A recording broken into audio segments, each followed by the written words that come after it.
सबको जय श्री कृष्ण, जय सिया राम। कथा लगभग सब लोगों को पता होगी कि आत्मदेव नाम के ब्राह्मण थे जिनके कोई संतान नहीं थी। तब उनके घर में संत ने एक फल दिया था, जो कि फल उनकी पत्नी ने गौ माता को दे दिया, और गौ माता के गर्भ से गोकर्ण जी जन्मे, और उनकी पत्नी अपनी सहेली के पुत्र को अपना पुत्र बना करके ले आई, जिसका नाम धुंधुकारी। धुंधुकारी इतना दुष्ट था कि उसने माता पिता की बिल्कुल नाक में दम कर रखा था, सारे उल्टे काम करता था। बंधुओं, एक पाप की लिस्ट है, थोड़ा ध्यान से सुनिएगा। कौन कौन से ऐसे पाप हैं जिनको करने वाला यदि भागवत की कथा नियमित रूप से सुन ले तो श्रीमद् भागवत जी उसको पाप मुक्त कर देती है। अच्छा, एक मेरी बात सुनिएगा, पाप मुक्त होने का मतलब ये नहीं होता कि हमने जो किया उसके जो दोष हैं वो खत्म हो जाएं और हम पवित्र हो जाएं। पाप मुक्त होने का मतलब है जो पाप हुआ है वो दोबारा ना हो, वो दोबारा ना बने, उसको पाप मुक्ति कहते हैं। पूर्व का नष्ट नहीं होगा, वो तो भोगना पड़ेगा आपको, लेकिन दोबारा ऐसा ना हो, इसको पाप मुक्त कहते हैं। अब यहाँ कुछ पाप के नियम, पाप बताए हैं, ध्यान से सुनना। कौन कौन से? ये मानवा पाप कृतस्थ सर्वदा सदा दुराचार। एक पाप होता है दुराचरण। दुराचरण मतलब आप दूसरे को पाप करता हुआ देखते हो तो आपके मन में इच्छा होती है मैं भी करके देखूं। किसी को धुआं उड़ाता देखते हैं तो सोचते हैं हम भी करके देखें, बढ़िया आनंद आएगा। किसी को गलत करता देखते हैं तो लगता, ऐसा मन में भाव आता है इसको अच्छा तो लग रहा होगा। ये दुराचरण पाप है। हम दूसरे को देख करके अपने आचरण में लाने का प्रयास करते हैं, वो दुराचरण पाप है। सदा दुराचार रता विमार्ग का। दूसरा पाप क्या है? बोले जिस मार्ग पर जाने से माता पिता गुरु आचार्य सबने मना किया फिर भी उस मार्ग पर चलते हैं। मार्ग मतलब वो क्रिया, वो सोच, वो व्यवहार जिसके लिए सबने रोका है, हम फिर भी जानबूझ के अपने सुख के लिए उसको करते हैं, वो दूसरा पाप है। क्रोधाग्नि दग्धा। तीसरा पाप क्या है? बोले भयंकर क्रोध में रहना। भयंकर क्रोध किसको कहते हैं? सब लोग ध्यान से सुनिए। भयंकर क्रोध किसको कहते हैं? कि इतनी सी बात पर भी इतना चिल्लाना, इतना लड़ना, बर्तन तोड़ रहे हैं, एक दूसरे का मूड पकड़ के मार रहे हैं, गालियां दे रहे हैं, बहुत अपशब्द बोल रहे हैं। एक तो ये भयंकर क्रोधी व्यक्ति में एक तो ये आते हैं। दूसरे कौन आते हैं? जो एक बात को लेके महीनों तक गुस्सा रहते हैं। आज भी गुस्सा है, कल भी गुस्सा है, परसों भी गुस्सा है, 1 महीना 2 महीना 6 महीना तक गुस्सा ही नहीं जा रहा है। अरे क्या बताएं, प्राण निकल गए लेकिन अपना क्रोध नहीं छोड़ा। ये भी भयंकर क्रोधी माने जाते हैं और ऐसे लोगों को भी पापी माना जाता है। संसार में कोई भी ऐसा नहीं है जो कुछ गलत ना करता हो, ये लिख लीजिएगा। सबसे गलतियां होती हैं और क्षमा करना ये आपका स्वभाव होना चाहिए। ठीक है, क्रोध करके हम कई बार सामने वाले को समझाते हैं कि भाई देख हम तुझसे नाराज हो रहे हैं, सुधर जा, लेकिन वो व्यक्ति बार बार क्षमा मांग चुका है, आपके सामने नतमस्तक हो चुका है, उसके बाद भी आप उसको क्षमा नहीं कर रहे हो, ये पाप है। शरण गए प्रभु ताहि ना त्यागा। विश्वद्रोह। गोस्वामी जी कहते हैं कि विश्वद्रोही यदि क्यों ना आ जाए, वो भी राम जी की शरण में जाता है तो राम जी उसको भी क्षमा कर देते हैं। हम आप जैसे कैसे लोग हैं? यहां सास बहू को इसलिए क्षमा नहीं कर रही है क्योंकि बहू ने दाल अच्छे से नहीं बनाई थी, इसलिए क्षमा नहीं। इतनी सी बात पर गुस्सा। पिता पुत्र को इसलिए क्षमा नहीं कर रहा है क्योंकि उसने जितने % बोले थे बेटा लेके नहीं आया, इसलिए क्षमा नहीं कर रहा है। बहन भाई को इसलिए क्षमा नहीं कर रही है क्योंकि उसके मनपसंद कपड़े नहीं दिलाए, इतनी सी बात पर गुस्सा। जीजाजी साले को इसलिए क्षमा नहीं कर रहे हैं कि जीजाजी आए थे तो पैर नहीं छुए, दोनों एक ही छुए, एक छुआ दूसरा नहीं। ऐसे भी जीजा होते हैं संसार में। इतनी छोटी छोटी सी बात पर नाराज होना और उस नाराजगी को बहुत लंबे समय तक रहना, रूठे रहें और महाराज क्रोध में भरे हैं, ऐसे लोग भी पापी माने जाते हैं, उनको भी नरक जाना पड़ता है। इसलिए मृत्यु आवे उससे पहले पहले सबको क्षमा कर दो। जिससे भी जो भी अपराध हुआ है आपकी नजरों में और आप उससे रूठे बैठे हो, आज लिस्ट बनाओ उसकी, कल से ही फोन घुमाओ, अच्छा ठीक है भाई छोड़ो, जो तुमने किया हम क्षमा करते। लेकिन हाँ, सामने वाले ने क्षमा मांगी हो तो ही। सामने वाला अपराध करके आपके पूरे घर को कलंकित करके या बहुत बड़ा कुछ गुनाह करके और उसके बाद भी चौड़ा बैठा तो क्षमा मत करो। लेकिन हाँ, सामने वाला एक बार क्षमा मांग चुका है, दीनता में आ चुका है, उसके बाद भी आप क्षमा नहीं करोगे तो आप पापी माने जाओगे।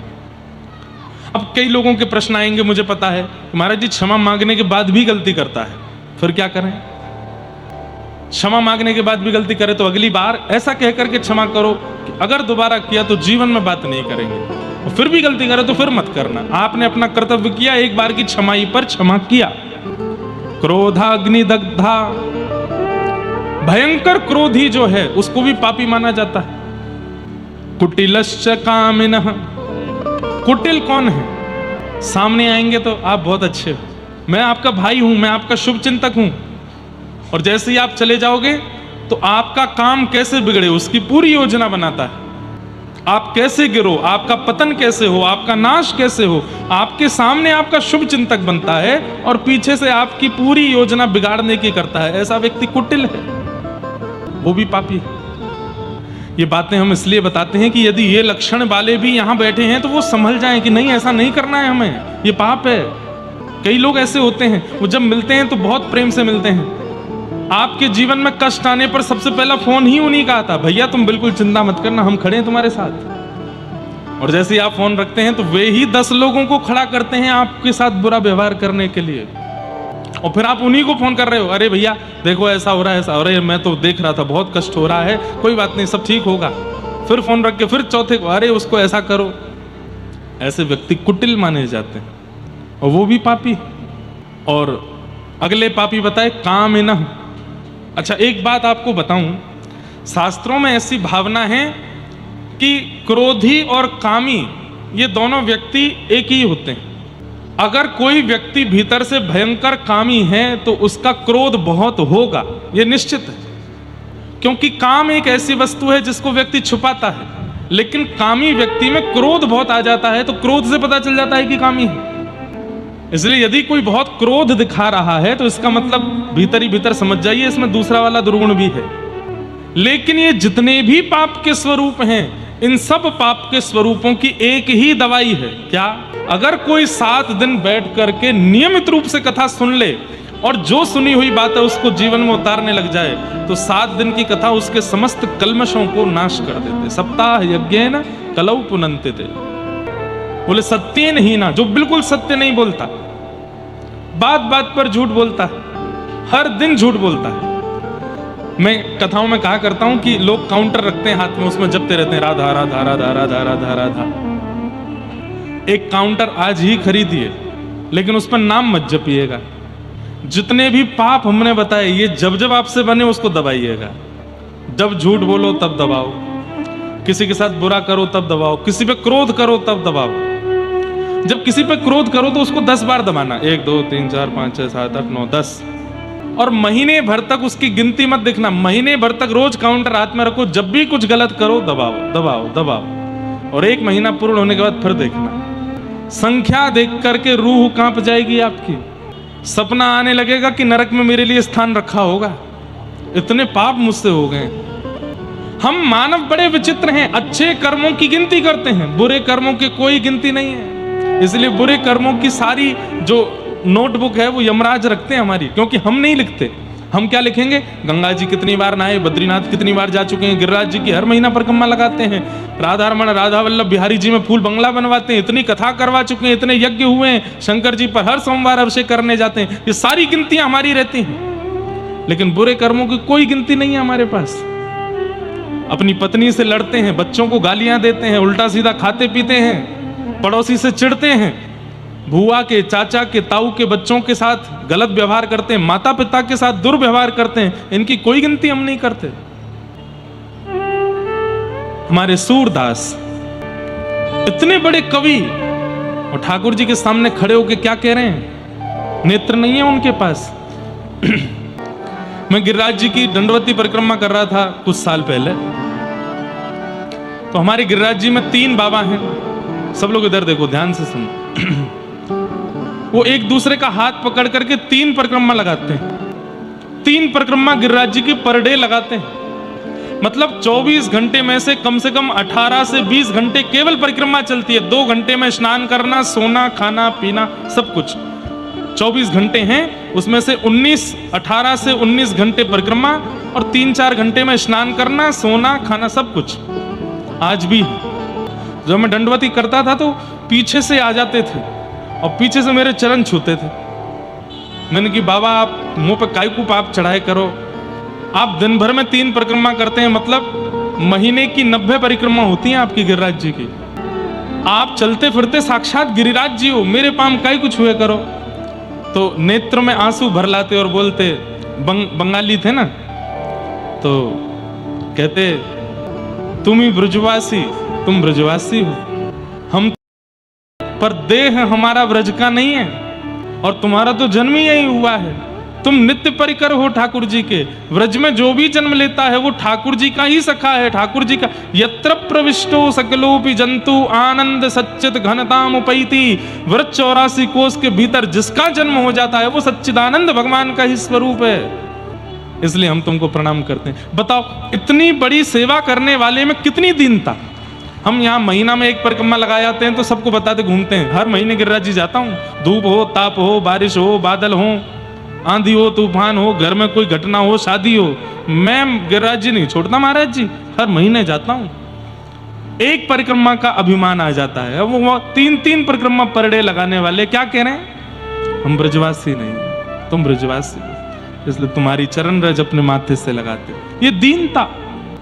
एक बात याद रखिएगा कि आप कथा सुनने लगे हैं, तिलक लगाने लगे हैं, मां नाम करने लगे हैं, सत्संग करने लगे हैं, ठाकुर जी की घर में सेवा करने लगे हैं और दीन नहीं बन पाए हैं, तो केवल कोरा नाटक कर रहे हो, आडंबर कर रहे हो। और या फिर ऐसा कह लो ठाकुर जी स्वीकार नहीं कर रहे हैं तुमको, क्योंकि वे स्वीकार करेंगे तो झुक जाओगे, दीन हो जाओगे। सब महान है, मैं अति दीन हूं, ऐसी भावना चित्त में आने लगेगी। कभी कभी हमको कथा करने से भी डर लगता है, क्योंकि कथा कराने वाले आयोजक में भी कई बार अभिमान आ जाता है। इतनी बड़ी कथा मैंने कराई, इतने लोगों को ज्ञान मैंने दिलवाया, इसलिए मैं बोलता रहता हूं, इसका भी अभिमान मत करना। मान नहीं, दीनता। तो कई लोग बोलते हैं महाराज जी चक्कानयन सुनाओ, कई लोग बोलते हैं राधा गौरी गौरी सुनाओ, कई बोलते हैं ये सुनाओ, ये सब मिठाई है। मिठाई खाने का अधिकार तभी मिलेगा जब खूब करेला खाया होगा। मिठाई खाने का अधिकार तभी मिलेगा जब शरीर में शुगर लेवल नॉर्मल होगा, और उसके लिए ज्ञान रूपी करेला आपको खाने पड़ेंगे। इसलिए हम कथा में पहले ऐसी योजनाएं, ऐसी भावनाएं, ऐसी सब चीजें सिखाते हैं कि आप मन बुद्धि चित्त से ऊपर उठ जाओ, तब गाओ जगन्नाथ चकानयन, तब गाओ राधा गोरी गोरी, तब गाओ ऐसो चटक मटक सो ठाकुर। नृत्य करने की स्थिति, कीर्तन करने की स्थिति तब आवेगी। कीर्तन जहां पर ठाकुर जी की कीर्ति गाते गाते हम तन से ऊपर उठ जाएं, वो कीर्तन है। इसलिए ये कथाएं ध्यान से सुना कीजिए, ये समझना बहुत जरूरी है। माता पिता से द्रोह करने वाला बालक, उसको भी नरक जाना पड़ता है। कई मेरे पास पत्र आते हैं, हमारी माता जी ऐसा व्यवहार करती हैं हमारे साथ, हमारे पिताजी ऐसा व्यवहार करते हैं। अब कहां तक कहें हम आजकल युवा बहुत कथा सुनने लगे हैं। ऐसे ऐसे युवाओं के पत्र आए हैं कि आप यदि पढ़ लेंगे तो आपकी रूह कांप जाएगी। एक बालक कानपुर का, वो छुप छुप के मेरी कथा सुनने आता है। एक दिन मैं कहीं से जा रहा था तो बहुत रोया। मैंने उसको एकांत में बुला के पूछा क्या बात है। बड़ी मुश्किल से 10 मिनट पानी वानी पी के तब उसने बताया कि महाराज जी मैं पढ़ने में बहुत अच्छा हूँ, सब कुछ बहुत अच्छा है। मैंने पिताजी को बोल भी दिया कि मैं जॉब करूंगा, आप जैसा कहोगे वैसा रहूंगा, मुझे महीने में 1 कथा सुनने जाने दिया करो। इस बात से वो इतने नाराज हो गए, मेरी उनसे थोड़ी लड़ाई हुई, कथा में जाने दिया करो, नहीं माने। तो मैंने कहा अब क्या हुआ। बोले कल रात में सो रहा था तो मेरा उन्होंने तकिए से मुख दबा दिया। मैंने कहा ये पिता नहीं कर सकते। वो कसम खा के बोला, बोले मेरे पिताजी ने ऐसा किया, मैं क्या करूं। हमने उसको एक ही बात समझाई। मैंने कहा भैया देखो, वैसे तो ऐसा पिता कर नहीं सकते, लेकिन श्रीमद् भागवत जी प्रमाण देती हैं जब हिरण्यकश्यप अपने पुत्र प्रहलाद को मारने की पूरी योजना बना सकता है, तो आज के माता पिता तो कलयुगी हैं, वो भी कर सकते हैं। लेकिन श्रीमद् भागवत जी इस बात का भी प्रमाण देती हैं कि प्रहलाद जी ने अपने पिता का त्याग नहीं किया। इसलिए बेटा, वो भले ही तुम्हारे पिता तुम्हारे संग ऐसा व्यवहार, तुम त्यागो मत उनको। ठाकुर जी से प्रार्थना करो, नाथ इनका मंगल करो, इनकी बुद्धि सुधारो, इनका मन सुधारो। कोई बालक आकर के बताते हैं, बोले जब से हम कथा में आने लगे हमारे पिताजी जिद में आकर के घर में मदिरा पान करते हैं कि तू जा कथा में, हम तो घर को नरक बनाएंगे। ऐसी भी क्या जिद है? ऐसे भी माता पिता होते हैं। तो कई बार हमें लगता है बालकों को कम समझाना है, बड़ों को ज्यादा समझाना है आजकल तो। लेकिन फिर भी माता पिता चाहे जैसे हों, उनका त्याग या उनके साथ दुर्व्यवहार नहीं करना है। भागवत जी की आज्ञा, पितृमात्र दोष का। इस प्रकार पापों में रमे हुए लोग यदि भागवत जी का श्रवण करते हैं और नियमित रूप से श्रवण करते हैं, एक आसन पर बैठ करके जो कही गई बात है उसको मनन चिंतन करके जीवन में लाना प्रारंभ करते हैं, तो सप्ताह यज्ञेन कलौ पुनन्तिते, 7 दिन में ही उनका पवित्र होना निश्चित है। धुंधुकारी महादुष्ट हो गया, माता पिता के साथ दुर्व्यवहार करने लगा। एक दिन माताजी ने कुआं में कूद करके प्राण त्याग दिए धुंधुकारी के कारण, और पिताजी घर छोड़ करके वन में चले गए। तब वहां पर गोकर्ण जी ने उनको ज्ञान उपदेश किया। ये 2 श्लोक समझने हैं आपको, कैसे भी समझने हैं, ध्यान से सुनिएगा। घर से परेशान, पुत्र से परेशान आत्मदेव जी वन में बैठे हैं, और तब गोकर्ण जी महाराज उनको ज्ञान उपदेश करते हैं। क्या कह रहे हैं? देहे स्थिमां सुरुधिरे भिमतिम त्यजत्वम। हमारे जीवन में दुख के 2 ही कारण हैं। यहां बैठा हर व्यक्ति जो भी दुखी है, अब जो भी दुखी है का मतलब यह नहीं है कि यहां पर कम लोग दुखी हैं, सब दुखी हैं। कोई खुश नहीं है। किसी से अगर आप एकांत में, किसी भी राह चलते व्यक्ति को एकांत में ले जाकर के बोलो, भैया तुम सुखी हो, कोई दुख तो नहीं? नहीं भैया है, दुख तो है। काय बात से दुखी हो? इस बात से दुखी है। सब दुखी हैं संसार में, कोई प्रसन्न नहीं है। हर व्यक्ति के पास एक कहानी है और उसे लगता है मेरी कहानी से ज्यादा खतरनाक किसी की नहीं है, सबसे खतरनाक मेरी कहानी। अगर कोई पिक्चर ऐसी बने जिस पिक्चर में हीरो सुखी ही सुखी रहता है, वो पिक्चर फ्लॉप हो जाएगी। अगर कोई ऐसी पिक्चर बने बड़े पर्दे की जिसमें जो एक्टर है वो सुखी दिखाया है, उसके जीवन में कोई दुख नहीं है, सब सुख ही सुख है, सुख ही सुख है, वो पिक्चर चलेगी नहीं, फ्लॉप हो जाएगी। लेकिन उसी पिक्चर में जो हीरो है उसकी माताजी चली गई, उसकी प्रेमिका छोड़ के चली गई, और बढ़िया बनानी है तो प्रेमिका ने कहीं और ब्याह कर लिया, और बढ़िया बनानी है तो उसका दूसरा कोई जीवन में आ गया, वो भी छोड़ के चला गया, उसने भी कहीं और, इतनी सुपर डुपर हिट हो जाएगी। क्यों? दुखी दिखाया है। लोग बाग दुखी हैं, और जब उनको दुखी व्यक्ति बड़े पर्दे पर दिखता है तो रिलेट करते हैं, ये तो हमारे साथ भी होता है, ये तो हमारे साथ भी हो रहा है। संसार में सब दुखी। और आपको पता है पृथ्वी का नाम भागवत में क्या बताया गया? दुखालयम शाश्वतम। क्या है?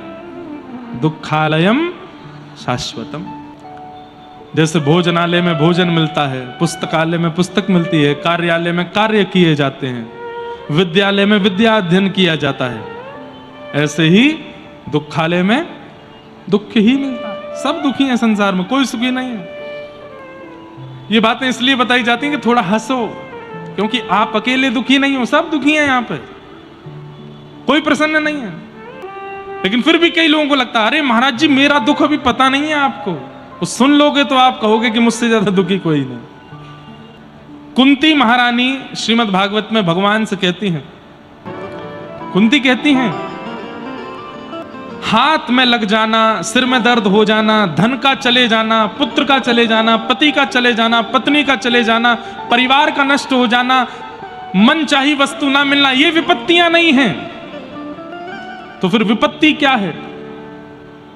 बोले हम जीवित हैं और फिर भी हमें कृष्ण का स्मरण नहीं होता, इससे बड़ी विपत्ति कोई नहीं है। ठाकुर जी को याद ना करना ये सबसे बड़ी विपत्ति है, और ठाकुर जी की याद बने रहना ये सबसे बड़ी संपत्ति है। चाहे मेरे जीवन में कैसी परिस्थिति आ जाए, लेकिन मेरा चित्त कभी राधा रमन जी का चिंतन छोड़ता नहीं है, तो मैं सबसे बड़ा धनवान हूं। लेकिन जीवन में आने वाली एक परिस्थिति भी अगर ठाकुर जी को विस्मृत कर देती है, ठाकुर जी को भुला देती है, ये सबसे बड़ा दुख है कि मैं ठाकुर जी को भूल गया। वास्तव में आप नहीं भूले, ठाकुर जी आपको भूल गए। यदि आज 24 घंटे में ठाकुर जी को आपने याद नहीं किया, तो ये मत सोचना कि ओहो मैं बहुत व्यस्त था, मैं बहुत प्रसन्न था आज, मैं बहुत खुश था आज ठाकुर जी को याद नहीं कर पाया। नहीं, ठाकुर जी ने आपको याद नहीं किया। आप कौन होते हो उनको याद करने वाले? लेकिन हर स्थिति में आपके चिंतन में वही चलते रहते हैं, तो इसका मतलब ठाकुर जी आपको याद कर रहे हैं। और इससे बड़ी संपत्ति क्या होगी कि ठाकुर जी आपको याद करें।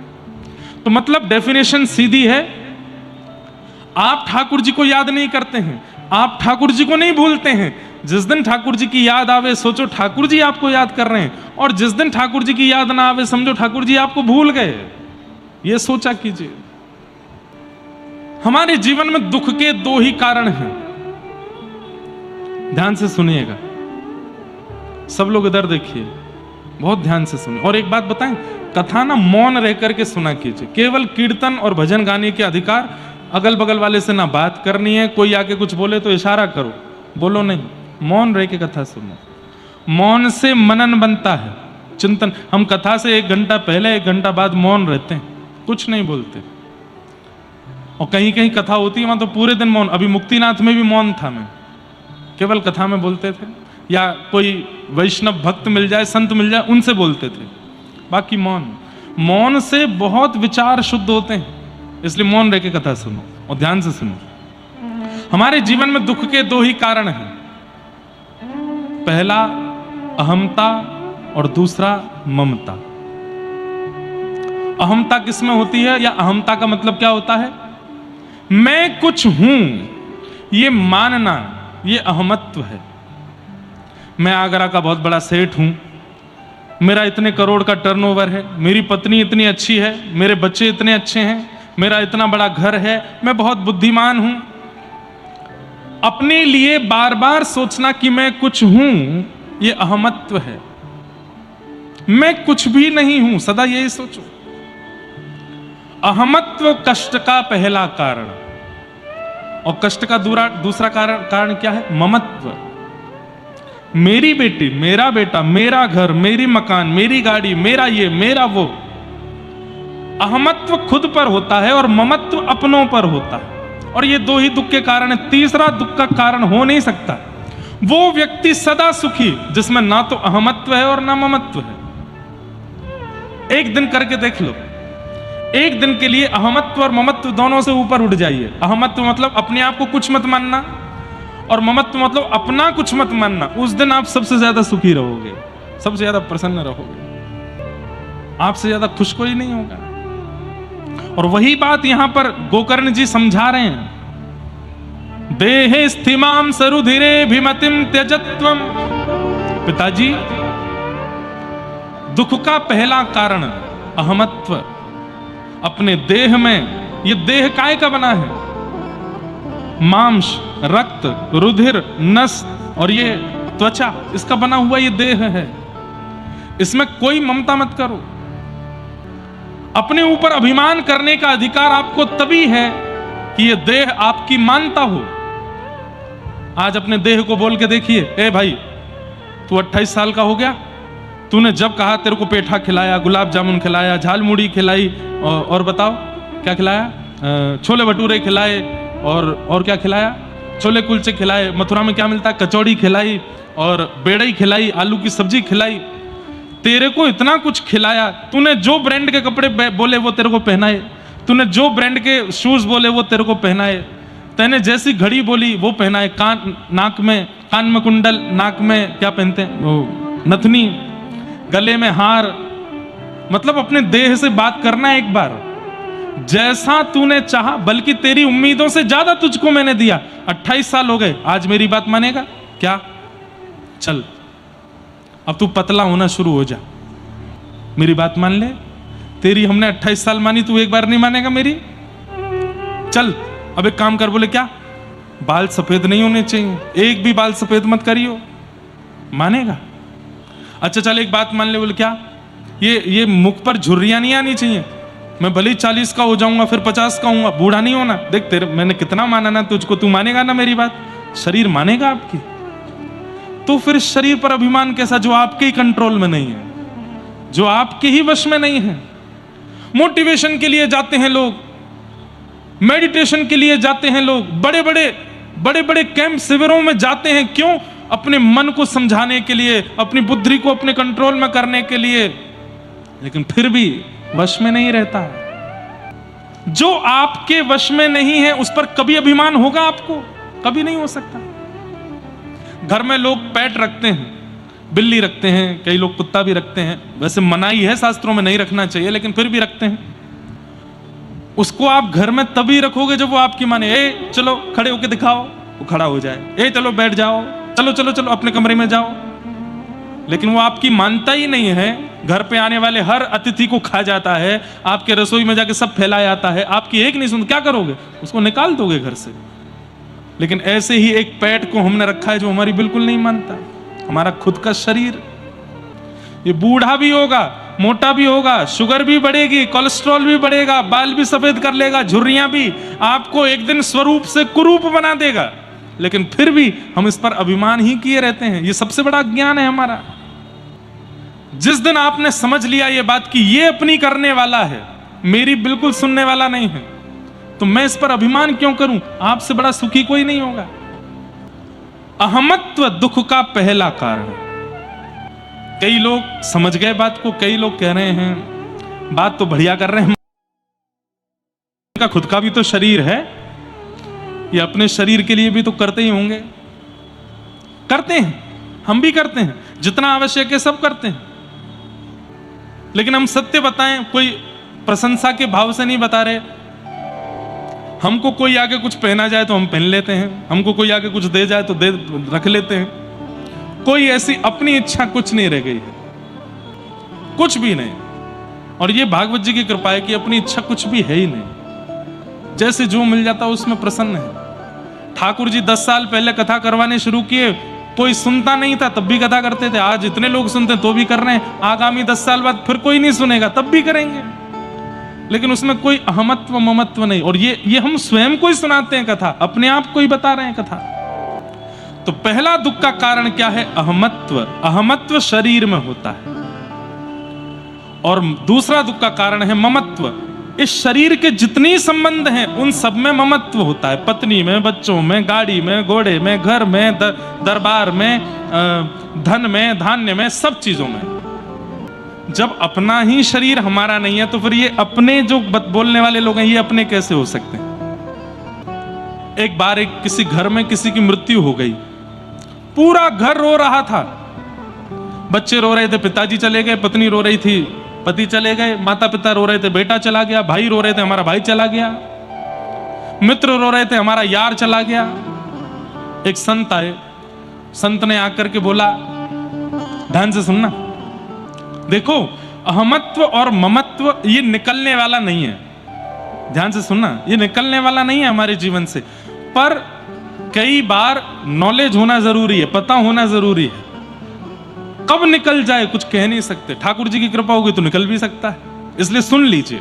निकलेगा नहीं, या मेरे कहने से सब अहमत्व ममत्व से मुक्त हो जाएं ऐसा होगा नहीं, पर सुन तो लीजिए। सब रो रहे थे।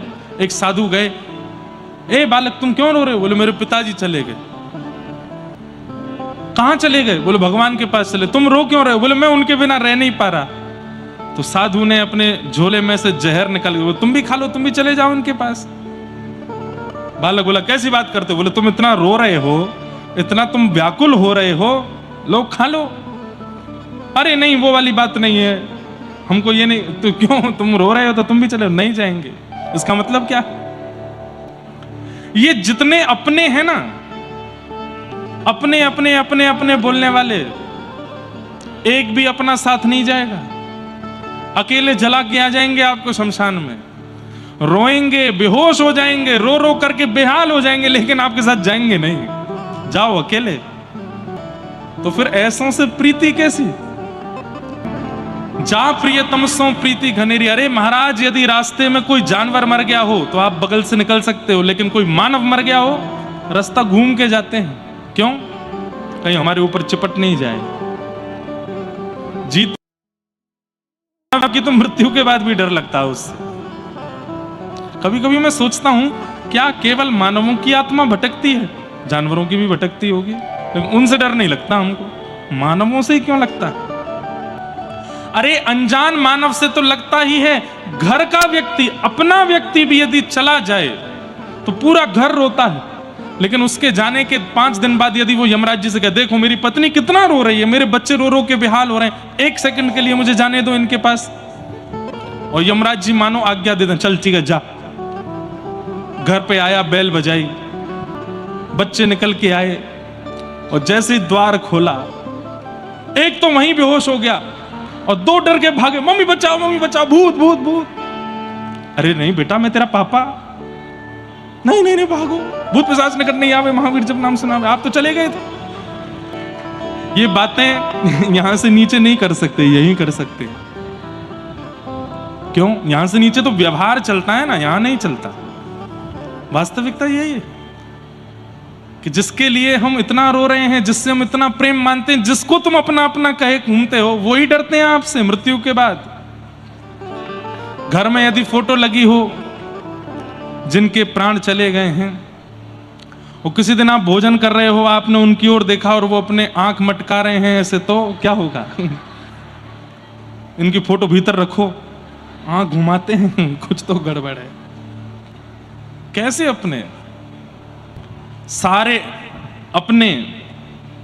एक बहुत सुंदर एक श्लोक है, आपने जिनको भी अपना माना, एक भी आपके साथ नहीं जाएगा। प्रमाण के रूप में सुनिए, धनानि भूमौ, सब लोग ध्यान से सुनो, धन जहां रखा है वहीं रखा रहेगा। आपने इतना खून पसीना मेहनत करके धन कमाया, अपने पैर घिस दिए, अपने बाल सफेद कर दिए, पसीना पसीना हो गए, तब जाकर के इतना धन कमाया। वो धन आप पर इतनी भी संवेदना नहीं करता कि आप जब प्राण त्यागो तो यूं कहे, अरे स्वामी तुमने मुझे कमाया, अपने संग ले चलो। नहीं जाएगा, जहां है वहीं रखा रहेगा।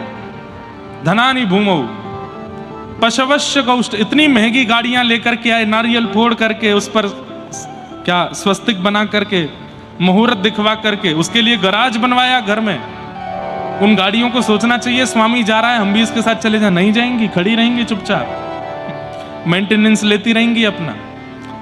आप कहोगे महाराज जी ये तो निर्जीव लोगों की बात कर रहे हो, धन और गाड़ी। जीवितों की बात करो तो जीवितों की बात सुनो। भार्या ग्रहे द्वारी, पत्नी 7 जन्म तक साथ रहूंगी आपके, पर कहां तक जाती है? केवल घर के द्वार तक, उसके आगे वो भी नहीं जाती। भार्या ग्रहे द्वार जन श्मशाने, आपको अपना कहने वाले आपके भाई मित्र बंधु सखा चाचा ताऊ जितने भी हैं, वो भी केवल शमशान तक जाएंगे। आप कहोगे महाराज जी ये सब लोग तो संसार में आकर के मेरे बने, पर ये देह तो मां के गर्भ में भी मेरे साथ था, ये तो मेरे साथ आगे जाएगा ना। तो देहश्चितायाम, देह भी केवल चिता तक जाएगा। अग्नि लगाते ही जल करके यहीं भस्म हो जाएगा, कहीं नहीं जाएगा, देह यहीं रहेगा पृथ्वी पर। तो आपके साथ गया कौन? जीवन में जितना हरि नाम गाया, राधा नाम गाया, कृष्ण नाम गाया, गोपाल नाम गाया, भगवान नाम गाया, वो नाम प्रकट होकर के आपके साथ आगे की यात्रा पर जाएगा। धर्मानुगो गच्छति जीव एक, आपके द्वारा किया गया भगवद स्मरण, आपकी चिता में अग्नि लगने के बाद आपने जितने कर्म किए हैं अच्छे, जितने भी भगवान नाम गाए हैं, वो सब नाम रूप ही प्रकट हो जाएंगे और वो आपकी आगे की यात्रा पर साथ जाते हैं।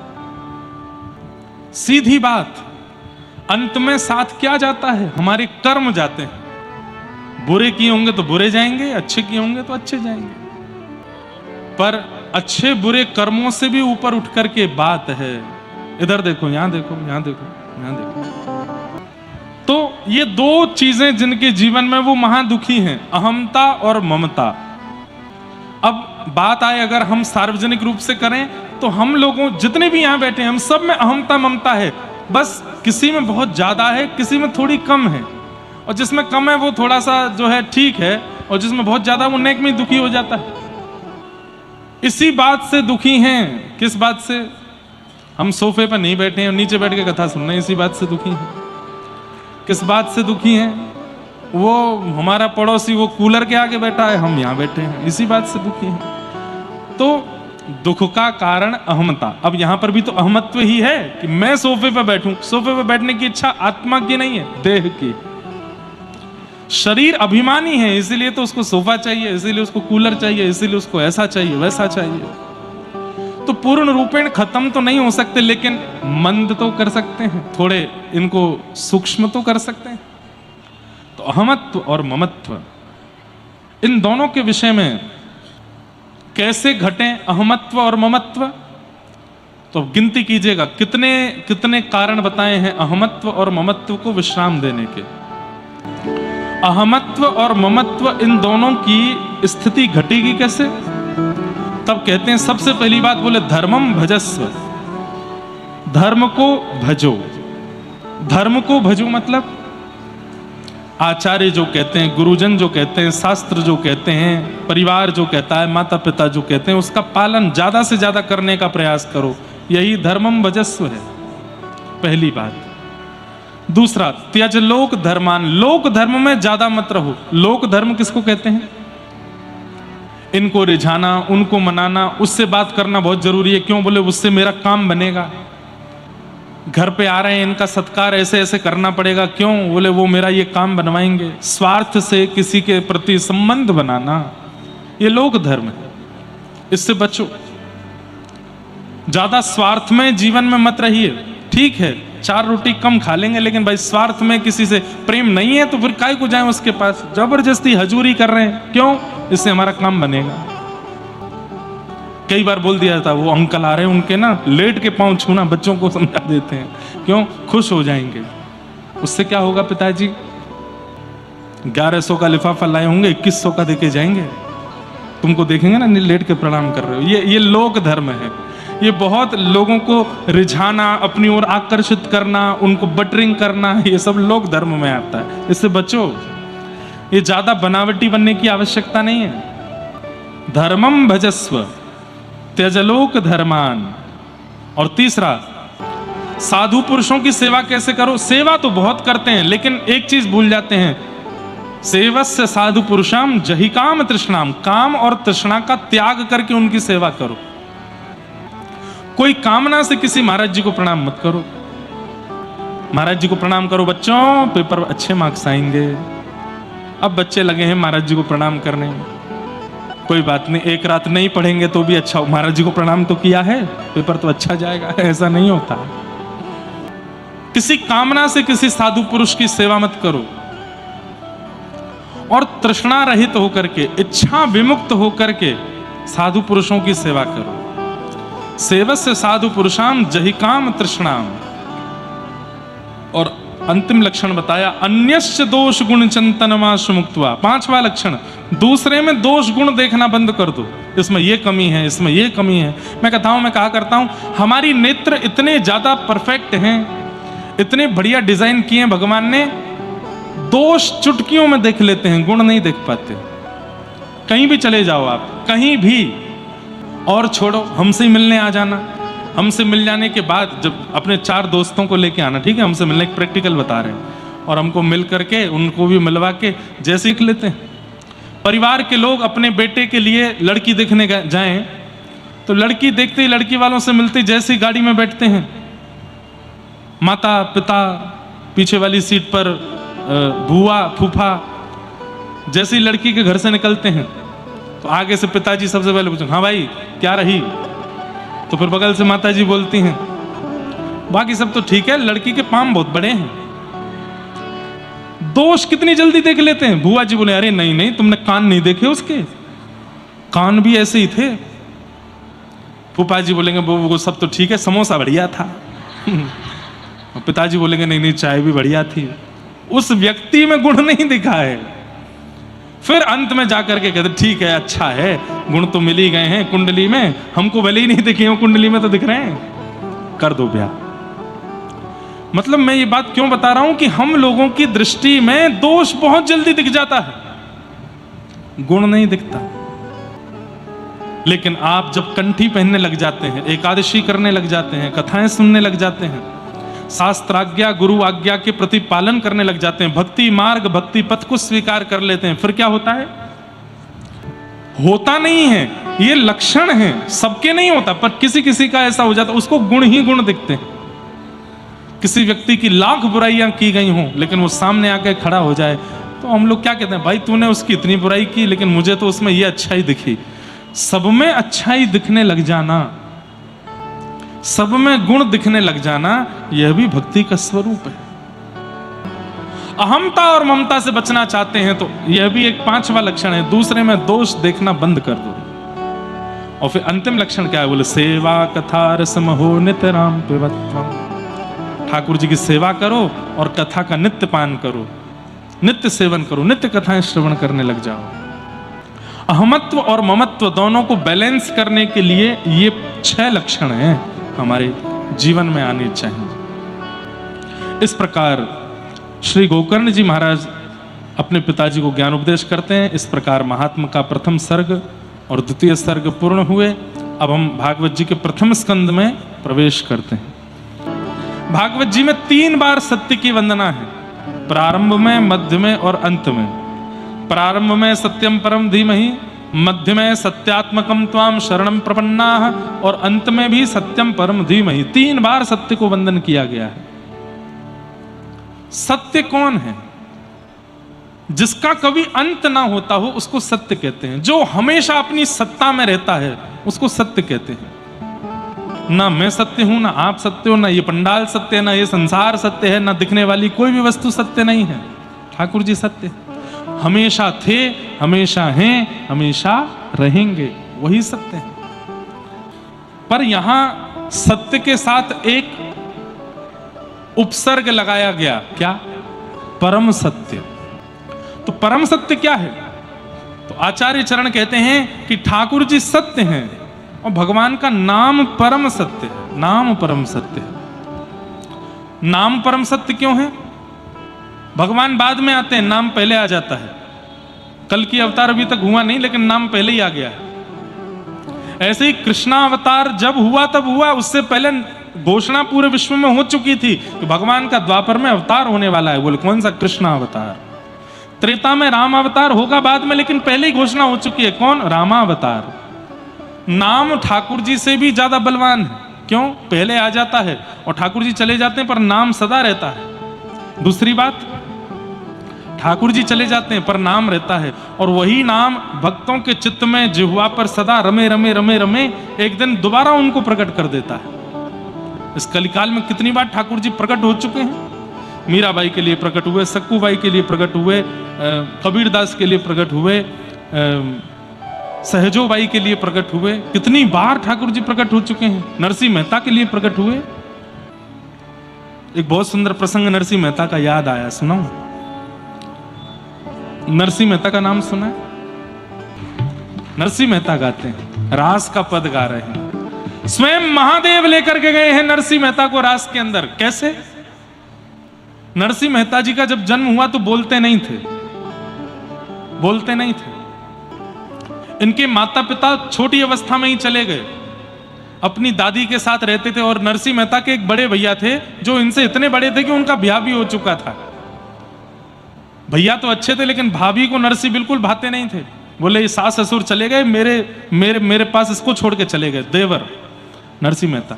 तो इनकी दादी जो थी, जूनागढ़ में जितने भी संत आते थे सबके पास नरसिंह मेहता को ले जाके प्रणाम करवाती और सबसे एक ही आशीर्वाद दिलवाती, ऐसा आशीर्वाद दो। ये बोलने लगे, क्यों? बोले मेरे प्राण चले जाएंगे तो कम से कम बोल करके अपना जीवन तो चला लेगा, इसकी भाभी तो इसका ध्यान रखेगी नहीं। कहते हैं सब संतों को प्रणाम करते करते करते करते एक दिन देखा कि जंगल में जूनागढ़ में एक जटाजूटधारी त्रिशूलधारी एक महात्मा बैठे। वो महात्मा नहीं थे, महादेव ही थे। और दादी लेके गई नरसिंह मेहता जी को, बेटा प्रणाम करो, प्रणाम कर, महाराज जी को प्रणाम कर। जैसे नरसिंह मेहता अब इतने ट्रेंड हो चुके थे, 5 वर्ष के नरसिंह मेहता खूब लंबी दंडौत करते। और छोटा 5 वर्ष का बालक दंडौत करता है ना, अच्छे अच्छे महात्माओं का हृदय पिघल जाता है। अरे अरे बालक बस बस बस। महादेव को प्रणाम किया तो महादेव तो अरे अरे अरे बस बस बस बस। दादी बोली नहीं नहीं महाराज जी आशीर्वाद दीजिए। क्या? बोलने लगे। नरसिंह मेहता को गोद में बैठा करके मुखमंडल की ओर देखे बोले बोलो बोलो राधे श्याम। नरसिंह मेहता हंसने लगे, बोले बोलो बेटा राधे श्याम। जब तीसरी बार बुलवाया बोलो बेटा राधे श्याम, नरसिंह मेहता ने अपना होठ खोले और धीमे से नेत्र बंद करके बोले, और पहली बार नरसिंह मेहता बोल पड़े राधे श्याम। और जैसे ही बोले दादी बड़ी प्रसन्न, अब तो और बुलवावे और बुलवावे और बुलवावे। अब तो नरसिंह मेहता बोलने लग गए। महादेव की बड़ी कृपा। इसलिए मैं कहा करता हूं, महादेव को भजते भजते भजते भजते भजते भजते भजते कब कब में आप वृंदावन पहुंच गए, श्री जी और ठाकुर जी के होने लग गए, समझ जाओ महादेव ने कृपा की है आपके ऊपर। महादेव जब अति प्रसन्न होते हैं, महादेव जब अति कृपा करते हैं, महादेव किसी पर रीझ जाते हैं तो कृपा के रूप में, प्रसाद के रूप में वृंदावन देते हैं, श्री युगल की भक्ति देते हैं, प्रिया प्रियतम का प्रेम देते हैं। कई लोग बड़े चिंतित हो जाते हैं, मैंने जीवन भर महादेव की आराधना की, अचानक से किशोरी जी क्यों प्रिय लगने लगी, अचानक से वृंदावन क्यों प्रिय लगने लगे। भयभीत मत हो, महादेव कृपा करते हैं तो अपने आराध्य को प्रदान करते हैं। नरसिंह मेहता जी को फिर कथा तो बहुत लंबी है कि एक बार घर से निकाल दिया भाभी ने, तो रोते हुए इनकी दादी से ये पूछते थे मेरे माता पिता कौन हैं। तो इनकी दादी बोलती थी तेरे पिता महादेव हैं और माताजी पार्वती हैं। तो जब एक समय दादी चली गई, भाभी ने घर से निकाल दिया नरसिंह मेहता जी को, तो रोते हुए ये गए। और संभवतः महादेव जो थे उनका नाम भी था इंद्रेश्वर महादेव। सुना है, मैंने दर्शन नहीं किए, सुना है कहीं। और ये गए और जाकर के जंगल में महादेव से लिपट करके खूब रोए, बोले आप ही मेरे पिता हो, आप ही मेरी माँ हो।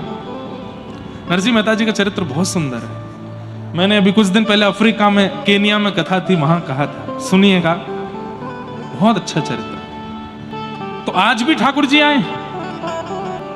नरसिंह मेहता जी को सबने बेदखल कर दिया, परिवार वालों ने घर से निकाल दिया।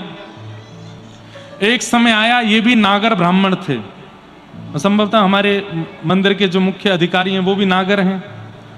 अब नागर वंशी ब्राह्मण है कि नहीं ये तो कैसे पता चले, नागर वंशी हैं तो मतलब नरसिंह मेहता जी का ही वंश है।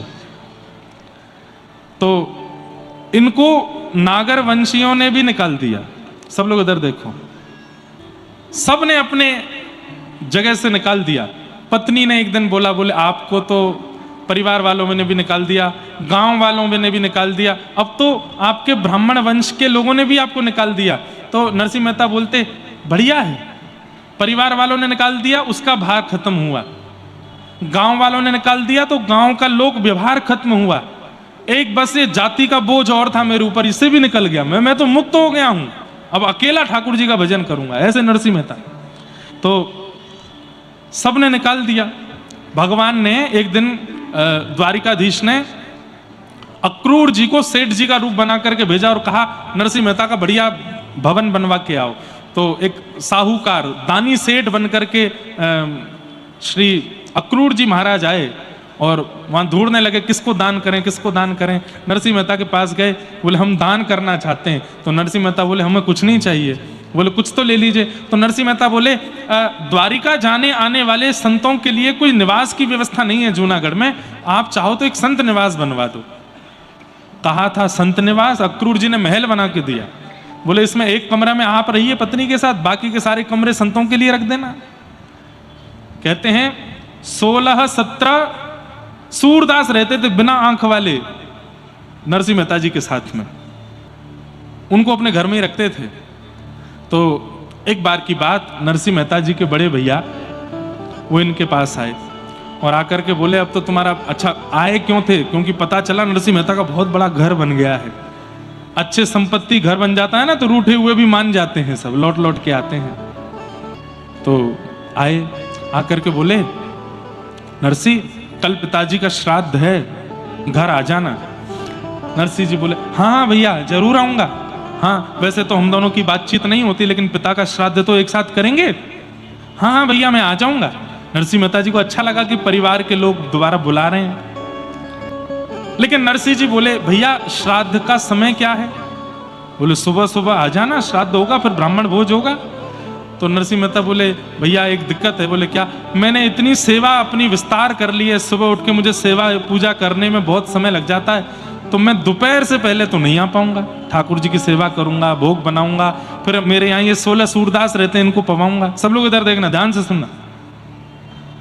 तो भैया को गुस्सा आ गया। बोले पिताजी का श्राद्ध तेरे लिए मायने नहीं रखता?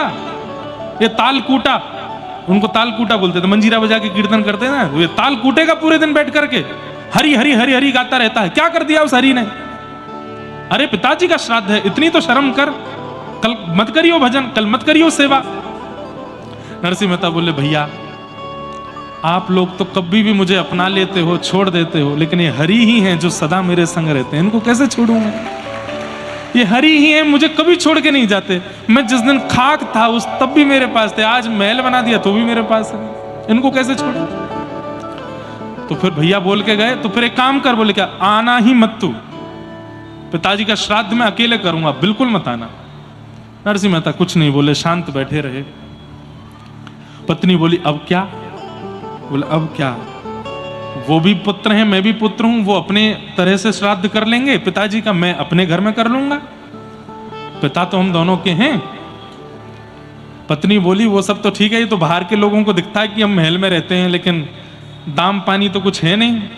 कोई दे जाए आलू तो आलू की सब्जी बन जाती है, चावल दे जाए तो चावल बन जाते हैं, कोई घर में इतनी सामग्री तो है नहीं।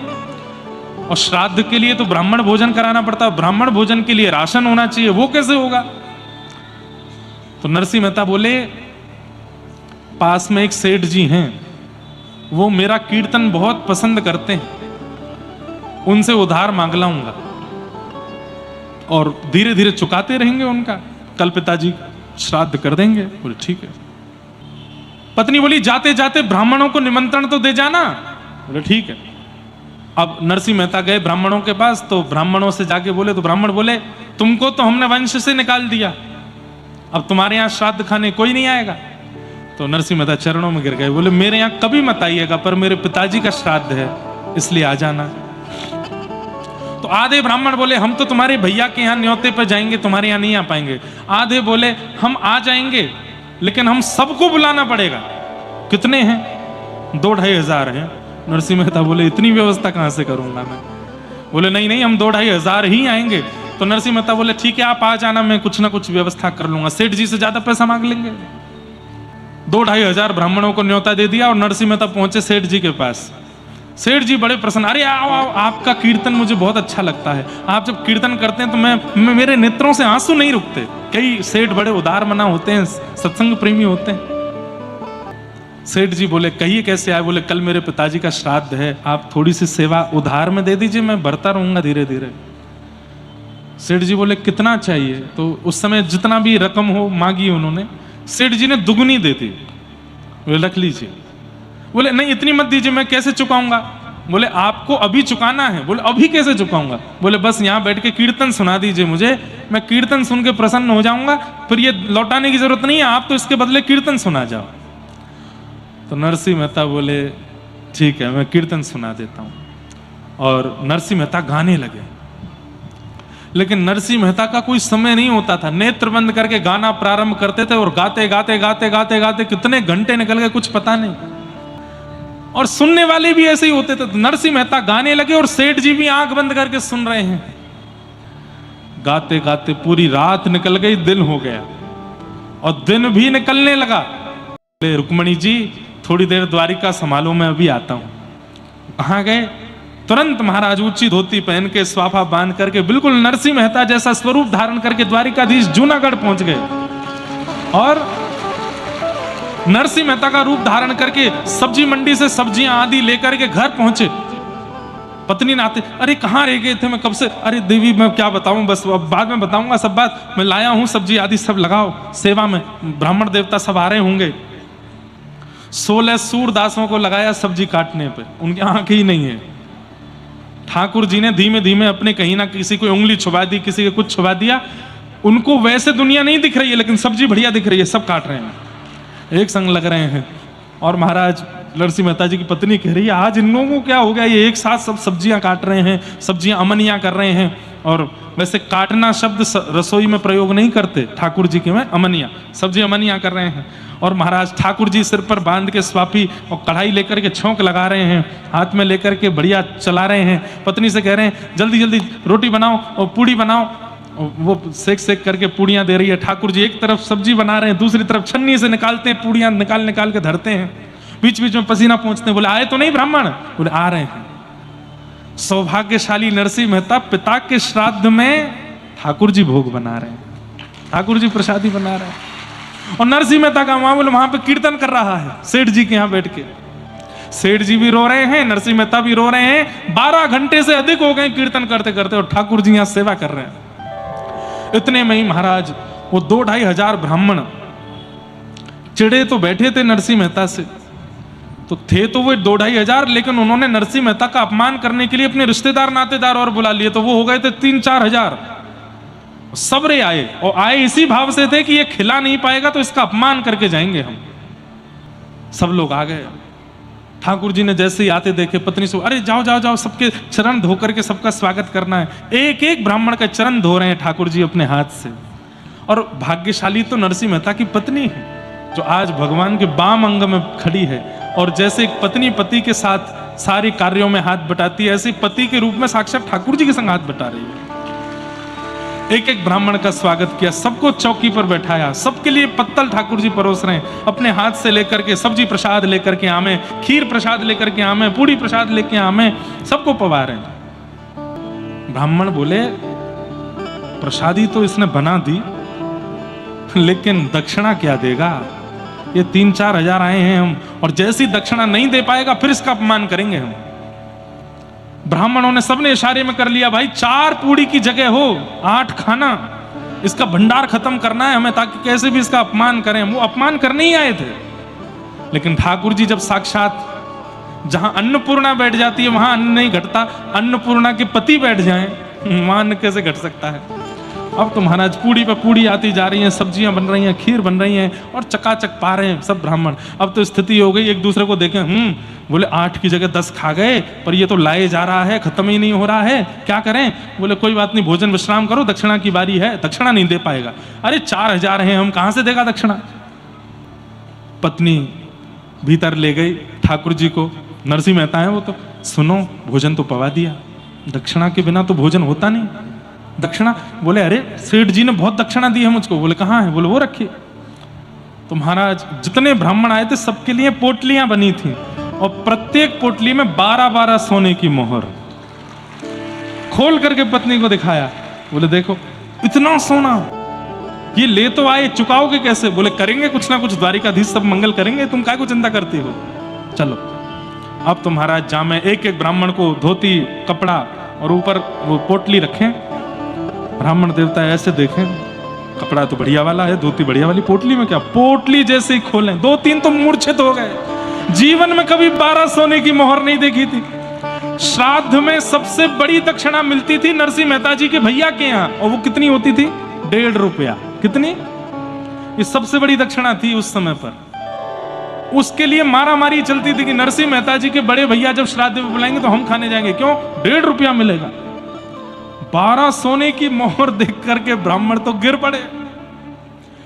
फिर उठे, हो सकता है मुझे दिया हो, इसको नहीं दिया होगा। तेरे को क्या दिया? तेरे को दिखा, उसके भी 12 सोने की मोहर, इसके भी 12। अब तुम्हारा 4 हजारों को 12 सोने की मोहर बांट दी नरसिंह मेहता ने। वे सब आए थे अपमान करने, रोते रोते गुण गाने लगे, आशीर्वाद देने लगा। अरे नरसिंह, तेने तो हमारो हृदय जीत लियो, तेने हमारो मन जीत लियो। अरे तेरे पितृ मुक्त हुए होंगे कि वैकुंठ में नृत्य कर रहे होंगे आज तेने इतना प्रसन्न किया है। ब्राह्मण सब प्रसन्न होके जा रहे हैं। अब 1.5-2 हजार ब्राह्मण वहां भी गए थे नरसिंह मेहता के बड़े भैया के यहाँ। वे 1.5 रुपया की दक्षिणा लेके इतरा रहे थे। 1.5 रुपया की दक्षिणा लेकर के घर से बाहर निकल रहे हैं। वो किसी और को समझ ही नहीं रहे थे कुछ भी। 1.5 रुपया की दक्षिणा मिलती है कहीं पे? अरे महाराज आप हो श्रेष्ठ हो। वो 4 हजार ब्राह्मण आ रहे थे नरसिंह मेहता के यहाँ, वो तो नाच रहे थे, कूद रहे थे, उछल रहे थे। वे 1.5 हजार बोले हाँ भाई कैसा रहा, अपमान करके आए कि नहीं नरसिंह मेहता का? खाने वाने को तो कुछ मिला नहीं होगा, पानी पी के ही आगे होंगे। वे आके बोले अरे महाराज आप क्या खा के आए हो? बोले हमारे तो आलू की सब्जी बनी थी गड्ढे की सब्जी बनी थी और पूड़ी बनी थी, इमरती बनी थी। तुम्हारा क्या मिला? बोले महाराज 5 प्रकार की तो सब्जी थी, 2 प्रकार की चटनी थी, 3 प्रकार की पूड़ी थी, आमरस था, रबड़ी थी, पेठा भी था। ये तो विनोद में बोल रहे हैं। अब तो महाराज बता दिए 56 प्रकार के व्यंजन। बोले अरे झूठ क्यों बोलते? अरे नहीं महाराज, नरसिंह मेहता ने पवाया। अच्छा चलो खिला दिया होगा, कोई दे गया होगा दानी मानी, उसको खिला दिया होगा। दक्षिणा क्या मिली? 50 पैसा मिला कि 98 मिली? अरे महाराज दक्षिणा मत पूछो। बोले कितनी मिली? 12 सोने की मोहर। अब तो 1,500 जो इतरा रहे थे 1.5 रुपया लेकर के, नरसिंह मेहता ने इतने सबको दिया? बोले हाँ सबको दिया। अरे झूठा होगा, घिस करके देखो, घिस करके देखो, स्वर्ण असली नहीं होगा। देखा तो असली है। बोले कैसे हुआ? बोले ये नहीं पता भैया, नरसिंह मेहता ने बहुत आनंद किए। यहां सब ब्राह्मणों में चर्चा का विषय चल रहा, वहां ठाकुर जी नरसिंह मेहता बने बैठे। पत्नी से बोले देवी मैं तो थक गया, अब जल्दी मेरी थाली लगाओ, मैं भी पाऊंगा। अपने हाथ का बना ठाकुर जी स्वयं नहीं पाते, भक्त के हाथ का ही बना पाते हैं। पत्नी जैसी गई तो सारा राशन खत्म, अपने हाथ का बना नहीं पाते। सबको पवाते, हमको कौन पवाता? ठाकुर जी पवाते हैं। लेकिन जब खुद माने बैठते हम बनाएंगे तो ही पाएंगे। अरे सब खत्म, नहीं थोड़ा बच्चा होगा बना दो, ब्राह्मणों ने पा लिया, अब बाकी का तुम बना दो। बना करके लाई, ठाकुर जी को बिठाया, पवाया। ठाकुर जी ने प्रेम से चकाचक पाया।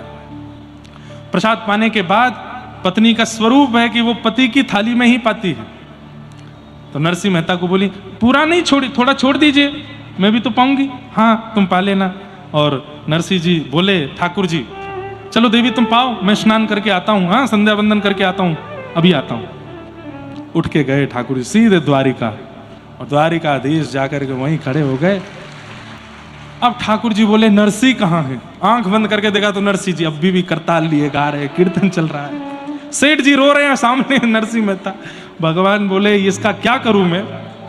ठाकुर जी ने तुरंत चुटकी बजाई, नरसिंह मेहता के हृदय से कीर्तन अंतर ध्यान हुआ। अचानक आंख खुली, देखा तो सामने सेठ जी रो रहे हैं। सेठ जी कितनी देर हो गई हमको कीर्तन किए?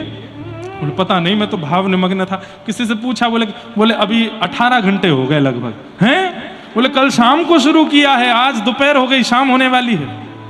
नरसिंह मेहता बोले सेठ जी मेरी पत्नी की तो हालत खराब कर दी होगी, वहां 1,500-2 हजार ब्राह्मण पहुंच गए होंगे कुछ खाने को, मैं क्यों बैठ गया कीर्तन में? अरे राम राम, अब क्या होगा? हे द्वारिकाधीश रक्षा करना, हे मेरे श्याम सुंदर बचाना, हे रणछोड़ राय मेरी रक्षा करना। नरसिंह मेहता दौड़े, वो कुछ 100-200 उधार लिए थे सेठ जी से, उनको दबाए, दौड़े घर पर। बोले सब्जी मंडी बाद में जाऊंगा, पहले घर देख लूं वहां सब ठीक तो है, कहीं मेरा घर तोड़ ताड़ तो नहीं दिया, पत्नी को कहीं गाली गलौज करके कुछ उठ पटांग करके तो नहीं गए होंगे ब्राह्मण। घर पर जाकर के देखा तो क्या पाया? आंगन में बढ़िया नरसिंह मेहता जी की पत्नी बैठ करके प्रसाद पा रही है। नरसिंह मेहता आए, देवी खाते खाते क्या कर रही हो? बोले क्या कर रही हूं? प्रसाद पा रही हूं। क्यों? बोले क्यों पाते हैं प्रसाद? खुद ने पा लिया, ब्राह्मणों को पवा दिया, मुझसे पूछ रहे क्यों पा रही हो? मैंने कब पाया? ब्राह्मणों ने कब पाया? अब नरसिंह मेहता जी की पत्नी बोली क्या हो गया है? स्नान करने के बाद कहीं याददाश्त चली गई है क्या? ऐसी क्या बातें कर रहे हो? नरसिंह मेहता दौड़ करके आए, देवी सही सही बताओ, मैं तो 18 घंटे बाद आया हूं, ये कैसे? सब ठीक? ब्राह्मण आए थे क्या? ये क्या हुआ यहाँ पर? पूरा वृत्तांत बताया तो पत्नी बोली आप नहीं थे यहाँ पे? बोले मैं तो 18 घंटे बाद आया हूं। सेठ जी के यहाँ ऐसा निमग्न हो गए कीर्तन करने में, रोते रहे और रात दिन निकल गए। पत्नी बोली ब्राह्मण भोजन हो गए, 4000 ब्राह्मण आए थे, आपने स्वयं भीतर जाकर के सामग्रियां सिद्ध की थी, और तो आश्चर्य की बात 16 सूरदास अमनिया कर रहे थे। आपने सारे ब्राह्मणों को पवाई, 4 प्रकार की सब्जी, 2 प्रकार की पूड़ी आदि आदि सब बनी थी। 12 सोने की मोहर और सुंदर वस्त्र आदि। आपने ही तो कहा था कि सेठ जी ने इतना दान दिया है, सबको बांटा। नरसिंह मेहता सिर पकड़ करके बैठ गए, रोए सो रोए, मैं नहीं था। क्या ये सच में हुआ है? बोले हाँ हुआ है। 16 सूरदासों ने भी आकर के बताया, बोले आप ही तो थे, सब करा रहे थे। नरसिंह मेहता पत्नी का हाथ पकड़ करके बोले द्वारिकाधीश आए थे, मेरे रणछोड़ राय आए थे, मेरे नाथ आए थे, मैं नहीं था उस रूप में। नरसिंह मेहता तो रोए सो रोए, पत्नी की हालत और ज्यादा। मेरा हाथ पकड़ करके एक गृहिणी के भाव से दक्षिणा दे रहे थे, मेरे 7 ब्राह्मणों के चरणों में प्रणाम कर रहे थे, मुझे क्या पता था कि वे परमात्मा है। नरसिंह मेहता बोले कहां बैठे थे? बोले यहीं बैठे थे। उस स्थान को प्रणाम करने लगे। क्या पाए थे? बोले इसी थाली में पाए थे। बोले थोड़ा मुझे भी दे दो ना, द्वारिकाधीश का प्रसाद है। पत्नी ने उनको भी दिया।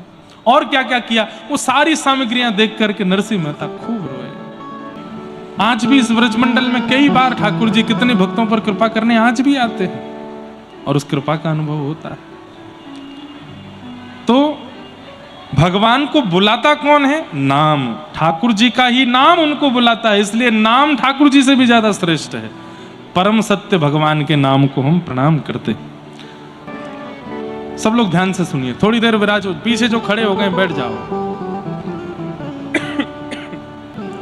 विषय, अधिकारी, संबंध और प्रयोजन अभी ले लेंगे, विराज जाओ। श्रीमद् भागवत का विषय क्या है? यहां 4 बातें इस श्लोक में बताई गई हैं। भागवत का विषय, भागवत का अधिकारी, भागवत का संबंध और भागवत का प्रयोजन। सबसे पहली बात, श्रीमद् भागवत का अधिकारी कौन है? नहीं, विषय क्या है? तो कहते हैं धर्म प्रयोजित कई तवोत्र परमो। हमारे चित्त में परम धर्म जागृत हो, इसको ही भागवत का विषय माना गया। धर्म और परम धर्म की एक बड़ी सुंदर और छोटी सी परिभाषा। अपने कल्याण की भावना धर्म है, सबके कल्याण की भावना परम धर्म है। अब इसमें भी एक और परिभाषा है, क्या? देह कल्याण की भावना धर्म है और आत्म कल्याण की भावना परम धर्म है। देह से किया गया कोई भी सत्कर्म धर्म है, आत्मा से किया गया सत्कर्म परम धर्म है। अनेक परिभाषाएं परम धर्म की, लेकिन हम कुछ बातें ध्यान से समझ करके उनका अनुभव करेंगे। जैसे देह क्रिया, आप देह से जो भगवत भजन करते हैं उसको धर्म कहा जाता है, लेकिन वही आत्मा से होने लग जाए, अंतः मन से होने लग जाए, अंतः करण से होने लग जाए तो वो परम धर्म है। जैसे कोई तुलना नहीं करेंगे बड़े छोटे की, लेकिन कथा सुनना ये धर्म नहीं है, ये परम धर्म है। क्यों? देह की क्रिया नहीं है, शरीर की क्रिया नहीं है, मन की क्रिया है, आत्मा की क्रिया। कथा सुनकर के आत्मा पवित्र हो रही है, बुद्धि पवित्र हो रही है, मन पवित्र हो रहा है, इसलिए परम धर्म है। ऐसे परम धर्म करने की अतिशय इच्छा प्रकट होने लग जाएं, समझो यही भागवत का विषय है। कथा सुनने वाले व्यक्ति के परम धर्म की इच्छा प्रकट होती है। धर्म प्रयोजित कई तवोत्र परमो, परम धर्म। परम धर्म का एक स्वरूप और है। मुझे बद्रीनाथ जाना है, मुझे केदारनाथ जाना है, मुझे गंगोत्री जाना है, मुझे यमुनोत्री, जगन्नाथपुरी नहीं जाऊंगा तो मैं ऐसा हो जाएगा। देह को पहुंचाने की भावना। और एक होती है कि नेत्र बंद करके आगरा में बैठे बैठे ही बद्रीनाथ, यहीं से केदारनाथ, यहीं से गंगोत्री, यहीं से यमुनोत्री, यहीं से जगन्नाथ, यहीं से द्वारिका। अपना मन इतना प्रगाढ़ हो चुका है कि हम मन से पहुंच जाते हैं। आप कहेंगे महाराज जी ये संभव तो नहीं है। होता है, होता है। आज भी कई आचार्य मन से भ्रमण करते हैं। नाभाजी जिन्होंने भक्तमाल की रचना की, उनके गुरुदेव श्री अग्रदास जी महाराज, ध्यान से सुनना, अग्रदास जी ध्यानस्थ बैठे थे और श्री नाभाजी दूर खड़े होकर के अपने गुरुदेव को पंखा कर रहे थे। तो अग्रदास जी से एक व्यक्ति, एक बहुत बड़े सेठ ने दीक्षा ली थी। वो सेठ विदेशों से माल लाना ले जाना करता था बड़ी बड़ी नावों में। ध्यान से सुनिएगा। तो श्री अग्रदास जी महाराज नेत्रबंद करके राघव जी और सिया जी का स्मरण मन में कर रहे थे और नाभाजी बाहर खड़े होकर के पंखा कर रहे थे। अग्रदास जी का एक शिष्य वो विदेश से कहीं बहुत सारा सामान नाव में लेकर के भारत आ रहा था और उसकी नाव एक समुद्र के बवंडर में फंस गई। तो नाव के जो चालक थे उन्होंने कहा, भैया अब हमारा दोनों का अंतिम समय है, अब प्राण जाने वाले हैं, क्योंकि इस बवंडर से हम बच नहीं पाएंगे, हमारे प्राण निकल जाएंगे, नाव हमारी पलट जाएगी। अंत में जिसको भी घर परिवार, अपने इष्ट मित्र जिसको भी याद करना हो याद कर लो। उस व्यक्ति के चित्त में अग्रदास जी का स्मरण आ गया, क्योंकि उसके गुरु जी थे। अग्रदास जी का स्मरण करें, मेरे गुरुदेव भगवान स्वामी श्री अग्रदास जी महाराज, मैं प्राण त्याग रहा हूं, आपके चरणों में प्रणाम करता हूं, क्या करूं मानाथ, मेरी नैया डूबने वाली है समुद्र में। तो जैसे ही वो पुकारने लगा, किलोमीटरों दूर समुद्र के अंदर बवंडर में फंसा हुआ, और अग्रदास जी कहां थे? जयपुर के पास रेवासा, वहां विराज रहे थे, नाभाजी पंखा कर रहे थे। तो श्री अग्रदास जी के भ्रकुटी ऐसे होने लगी, और ध्यान में बैठे बैठे अग्रदास जी मन में विचार करने लगे, अरे ये कौन पुकार रहा है, मेरा कौन स्मरण कर रहा है। तो इतने में बाहर खड़े बैठे हुए पंखा जल रहे नाभाजी ने कहा कि गुरुदेव की माथा सुकुड़ क्यों रहा है। आपने तुरंत नेत्र बंद करके उनके भाव में प्रवेश किया, तो भाव में प्रवेश करके देखा कि कोई शिष्य दूर से पुकार रहा है। नाभाजी ने देखा कौन सा शिष्य पुकार रहा है, दौड़ करके उस शिष्य के पास गए तो देखा कि वो नाव में बवंडर में फंस रहा है। तो आप हाथ में पंखा लेकर के गुरुदेव को कर रहे थे, आपने जोर जोर से उस नाव की ओर करना प्रारंभ किया, और उस शिष्य की नाव बवंडर से बच के बाहर आ गई। बड़ी विचित्र कथा है। फंसी नाव किसी की, पुकारा गुरुदेव को, निकाला दूसरे शिष्य ने। बिना शरीर की क्रिया किए मन से सारी क्रिया हो गई। इसी को परम धर्म कहते हैं। और कथा सुनने वाला, आध्यात्म मार्ग में रहने वाला, गुरुजनों की सन्निधि में रहने वाला, खूब जप तप नियम करने वाला, धीरे धीरे धीरे धीरे धीरे ऐसा हो जाता है कि वो शरीर से फिर क्रिया नहीं करता, वो मन से क्रियाएं कर लेता है। आप कहोगे महाराज जी हम भी ऐसे घूम सकते हैं? नहीं, घूमने के लिए प्रयोग नहीं करोगे। फिर प्रयोग किसके लिए करोगे? आगरा में बैठे बैठे आंख बंद करके और बता दोगे कि श्री राधा रमण जी ने आज कैसी पोशाक पहनी है। आज नीली पोशाक पहनी है, सिर पर टेढ़ी पाग पहनी है, पाग में सुंदर मोती लगे हैं, पैरों में सुंदर ऐसे घुंघरू पहने हैं, आहा ऐसे कटाक्ष नेत्र हैं, ऐसी मधुर मुस्कान है। कहां तक कहें ये भी बता दोगे। ठाकुर जी ने खसका इत्र लगाया है, बड़ी सुंदर सुगंधी आ रही है, मन से पहुंच जाओगे।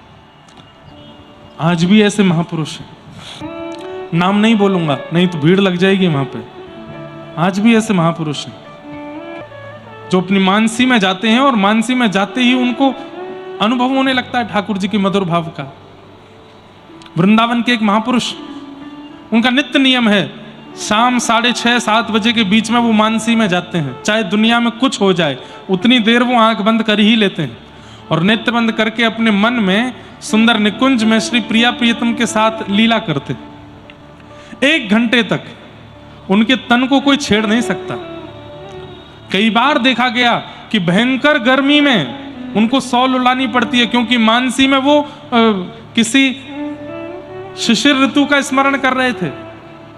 कई बार भयंकर सर्दी में उनको पसीने आ जाते हैं, क्योंकि मानसी में वो ग्रीष्म ऋतु का स्मरण कर लेते हैं। उन पर बाह्य प्रभाव नहीं होता, और इस प्रभाव की प्रथम सीढ़ी प्रारंभ होती है भागवत जी से। यही परम धर्म है। अपने देह से उठकर के मन बुद्धि से आप भगवत स्मरण करने लग जाओ। एक नियम तो हम आपको बता सकते हैं, करो तो शुद्ध आसन पर बैठ करके स्नान ध्यान करके नेत्र बंद करो। बढ़िया ऋतु के अनुसार जो इत्र हो उसको अपने अंग पर लगा लो ठाकुर जी को पधराने के बाद, और नेत्र बंद करके मानसी में एक निकुंज बनाओ। जैसे अपने घर का मंदिर होता है, मंदिर को सब सजाते हैं, ऐसे हृदय में भी एक निकुंज, एक कुंज बनाओ। अपने मन के मुताबिक वहां पहाड़ हैं, अपने मन की जैसी वहां एक नदी बहती है, अपने मन के जैसा वहां घर है, मन के जैसी रेत है, मन की जैसी घास है, मन के जैसे सूर्य है, सूर्य की ताप है। सब कुछ अपने मन के मुताबिक हृदय में बनाओ, और उस हृदय में आप रहो। चाहे स्त्री हो चाहे पुरुष हो, सब गोपी भाव से रहो उस मन के निकुंज में। और वहां नित्य क्या देखो कि श्री प्रिया प्रियतम गले में गलवैया दिए आपके मन के निकुंज में चल करके आ रहे हैं। आपने एक सुंदर सेज बनाई है, उस पर बैठे हैं। आपने कोई सामग्री बनाई है, उसको पा रहे हैं। आप गा रहे हो, वे नाच रहे हैं। कभी वे गा रहे हैं, आप नाच रहे हो। वे क्रीड़ा कर रहे हैं, खेल कर रहे हैं, और आप उनके साथ खेल रहे हो। ऐसा चिंतन करने लग जाओ। करते करते हर दिन एक नवीन चिंतन करो। हाँ, निकुंज वैसी रहनी चाहिए, नदी वैसी रहनी चाहिए, पहाड़ घर वृक्ष आदि जो मन के हैं वो वैसे ही रहने चाहिए। बस नित्य ठाकुर जी की पोशाक बदले और लीला बदले और प्रसाद बदले। अगर किसी ने ये मानसी का चिंतन प्रगाढ़ कर लिया ना, महीना 2 महीना 6 महीना साल भर बाद ऐसी स्थिति हो जाएगी, वो अपने हृदय निकुंज में श्यामा श्याम को जैसा देखेगा, और यदि वो किसी को बता देगा और वो व्यक्ति वृंदावन जाकर के अगर ठाकुर जी का दर्शन करेगा तो वहां ठाकुर जी वैसे ही होंगे जैसा उसने बताया। दुनिया से पहले उसको दर्शन हो जाएगा चित्त में। ये मानसिक का रूप है। पर इसके लिए करना क्या पड़ेगा? सबसे पहला अन्न की शुद्धि, शुद्ध अन्न खाना पड़ेगा। दूसरा जल की शुद्धि। तीसरा व्यवहार की शुद्धि, किसी से गलत नहीं, कुछ लेना ना देना, मगन रहना, शांत रहते हैं, एकांत में रहते हैं, चिंतन में रहते हैं।